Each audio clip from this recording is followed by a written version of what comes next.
Morning শোটা দেয়, সকালের সূর্য থেকে বুঝে যায় দিনটা কেমন যাবে। নিশ্চয় আমরা আজকের এই মহাসমাবেশ থেকে নিশ্চয় একটা মেসেজ রিসিভ করতে পারি। মানুষ কি চায়? মানুষ পরিবর্তন চায়।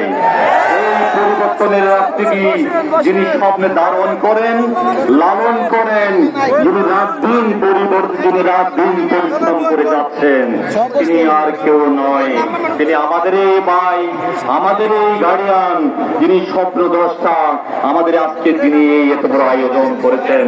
আমাদের করিম ভাই, ভাই, যাদের নেতৃত্বে আজকে এই যে এই আন্দোলনের আজকে এত বড় মহাসমাবেশ, এখান থেকে নিশ্চয় আমরা একটা মেসেজ পাই। সুতরাং আমাদের একটা ভাই একটু আগে বলে গেছেন আজকে এই মহাসমাবেশ কেন, তিনটা জিনিসকে সামনে নিয়ে, সংস্কার, বিচার, পিয়ার। আসলে আমরা এই সমস্ত ওয়ার্ডের বিশ্লেষণ প্রয়োজন, আনলেস শুধু আমরা কিছুই জানবো না। আমি সংস্কার নিয়ে কথা বলতে চাচ্ছি না, যেহেতু সংস্কারের যারা ধারক ও বাহক, আমি তাদের কাছে আমার এটাই রিকোয়েস্ট। আমি একটা জিনিস শুধু বলতে চাই, স্বাধীনতার 54 বছর পরে আমরা যারা মাইনরিটি হিসেবে বাংলাদেশে আছি, আপনারা জানেন প্রায় 54টা নৃগোষ্ঠী আছেন।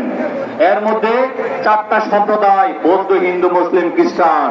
কিন্তু অতীব দুঃখের বিষয়, আমাদেরকে বারে বারে যারা স্বপ্নের লেলিহান, যারা স্বপ্নের বাতাবরণে এই মাইনরিটিকে ইউজ করে যখন সংসদে যায়, তখন তারা এই সংস্কারের কথা ভুলে যায়। তো আমি চাই যারা এবার সংস্কারে যাবেন, যাদের সংগঠনের মধ্যে, যাদের গঠনতন্ত্রে রূপরেখার মধ্যে থাকবে, যাদের মধ্যে ইসলামী আন্দোলনের যেটা গঠনতন্ত্র সেখানে পরিষ্কার আছে সংখ্যালঘুদের অধিকার প্রতিষ্ঠা, এই জিনিস আমি কাদের মধ্যে দেখি নাই। তাদের প্রমাণ আজকে এই যে মহাসমাবেশকে আমাদের মতো মানুষকে এসে মূল্যায়ন করেছেন। আমাদের আরেক ভাই যিনি ইসলামিক ফাউন্ডেশনে এখানে আছেন, মাদানী ভাই, আমাদের ঢাকা শহরে আজকে 54 বছর ধরে মানুষ যখন মারা যায় তখন তার শেষ ঠিকানা আপনারা, আমি আর একটা অনুষ্ঠানে বলছিলাম, কোথায়? সবার ঠিকানা একটাই, কুল্লু নাফসিন যায়কাতুল মাউত। দুঃখের বিষয়, আমরা তখন মারা যাই, আমাদের সেই ঠিকানা ঢাকা শহরে কোথাও ছিল না। আমাদের এই এক ভাই মাদানী ভাই, যেটা এই সরকারের সাথে আঘাত করে, এই সরকারের সাথে পরিশ্রম করে উত্তরা সেক্টরে উনি এই জায়গাটা করে দিয়েছেন। তাই আমি আজকের এই সমাবেশ থেকে আমাদের বৌদ্ধদের পক্ষ থেকে এই সংগঠনের সবার প্রতি প্লাস মাদানী ভাইয়ের প্রতি কৃতজ্ঞতা জানাচ্ছি। উনি এত বড় মানবতার পরিচয় দিয়েছেন। কয়েকটা জিনিস, যদিও সময় অনেক কম, আমি না বললে হয় না।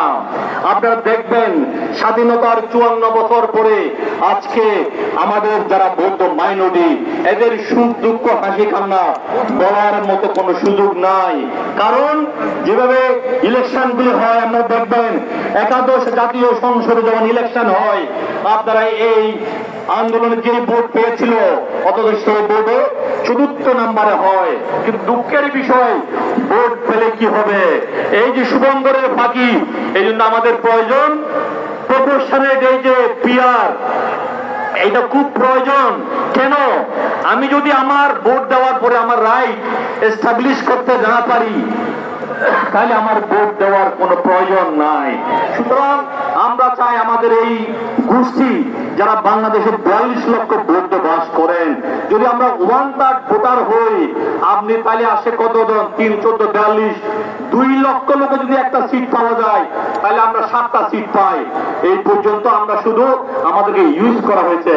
কিন্তু আজকে আমাদেরকে যিনি এই স্টেজে নিয়ে আসছেন তার প্রতি কৃতজ্ঞতা জানাচ্ছি।